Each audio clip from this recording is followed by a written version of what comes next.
Se stai pensando di venire qui in Italia per le vacanze estive, ti consiglio di guardare questo video perché oggi ti insegnerò delle espressioni e delle parole fondamentali della cultura italiana e alcune di queste non sono così scontate, così ovvie. Vediamo quante ne sai.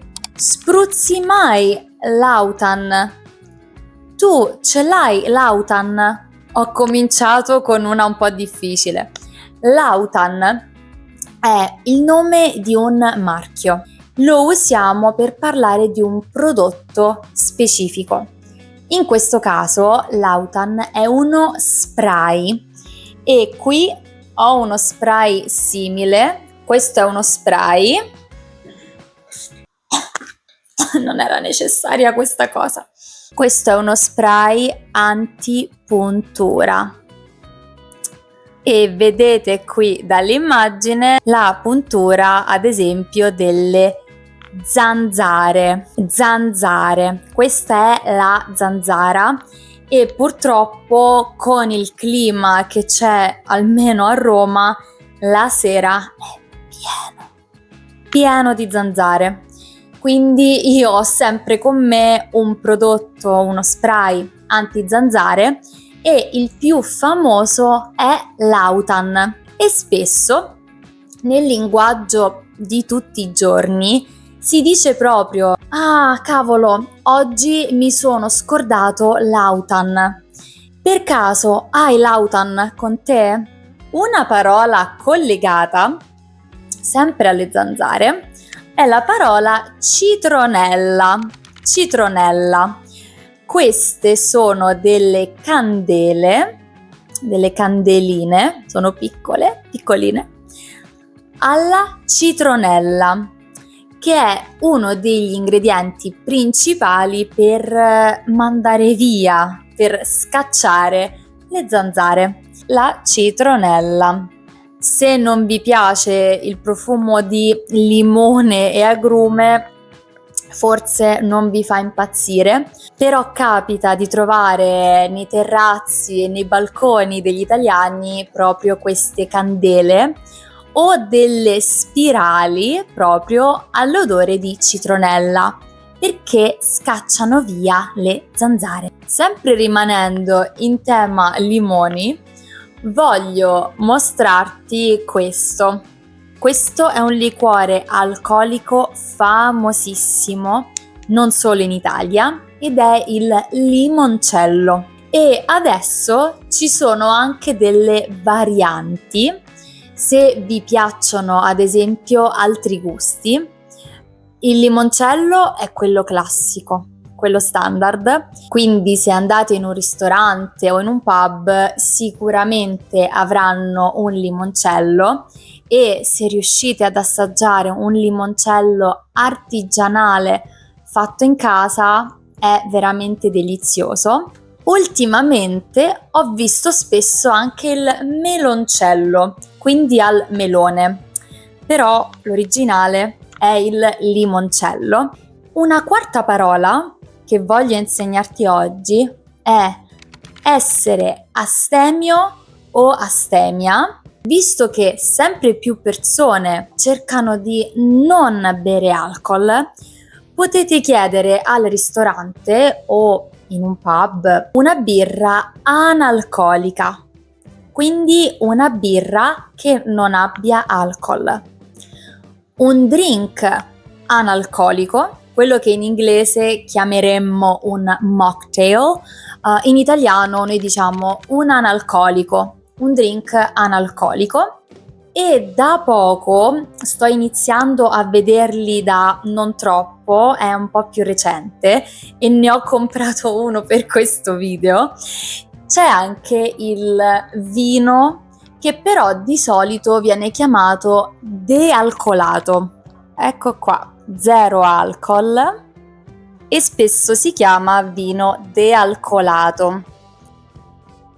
Quindi se non bevete alcol, ma siete interessati ad assaggiare qualcosa di simile senza etanolo, allora potete andare per queste opzioni. In italiano diciamo io non bevo, no, io non bevo, oggi non bevo perché guido, a me non piace bere. Diciamo solo bere, ma in un contesto così si sa che si parla di alcol. Se siete fan di cose fresche, vi straconsiglio di assaggiare una granita o anche una grattachecca. A Roma la chiamiamo grattachecca, so che è un po' difficile da pronunciare, quindi se vedete granita o grattachecca si tratta di questo. La prossima parola è coperto. Il coperto è una parola che potreste trovare sul vostro conto su uno scontrino. Il coperto è la mise en place, quindi i tovaglioli, la tovaglia, le posate, il pane anche, i bicchieri e tutto ciò che diciamo viene messo sul tavolo fuori da ciò che ordini, e di solito costa poco, non ha un costo elevato. Alcuni ristoranti fanno pagare il coperto, altri ristoranti no. La prossima parola che non poteva mancare in questo video è spritz, e ho fatto un intero video con 3 livelli diversi parlando e mostrandovi come si fa lo spritz autentico. E lo spritz è proprio un simbolo dell'aperitivo italiano, quindi vedrete spesso le persone sedute al tavolo con uno spritz. E adesso parliamo non di cibo ma del caldo. Se venite in Italia d'estate devo anche parlarvi del caldo torrido e del caldo afoso.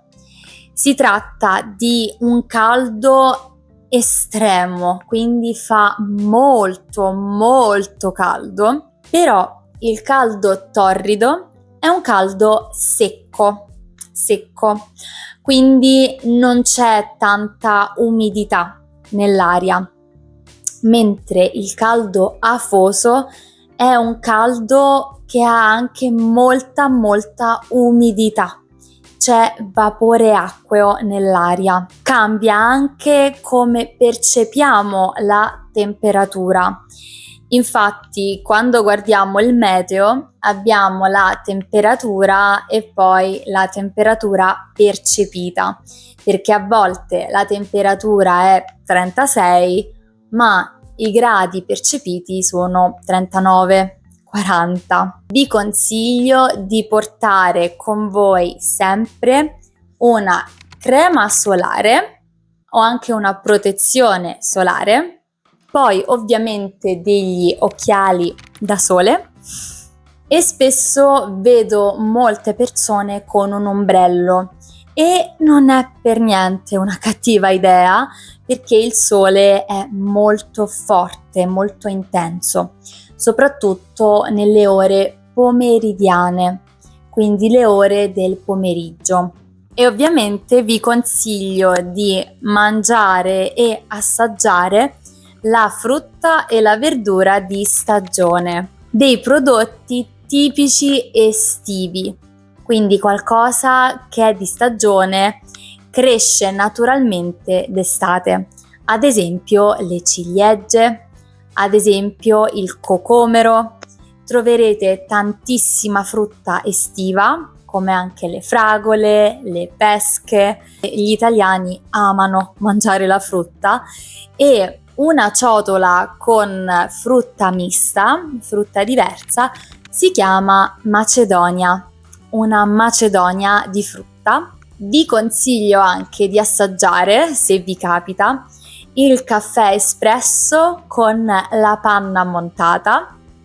È una delle mie cose preferite in assoluto. Io adoro fare caffè e panna montata. E anche le fragole. con panna, sono deliziose. Fatemi sapere se siete mai stati in vacanza o se verrete in vacanza d'estate in Italia.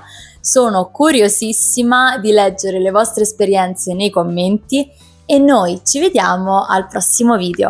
Grazie per tutto il sostegno. Ciao!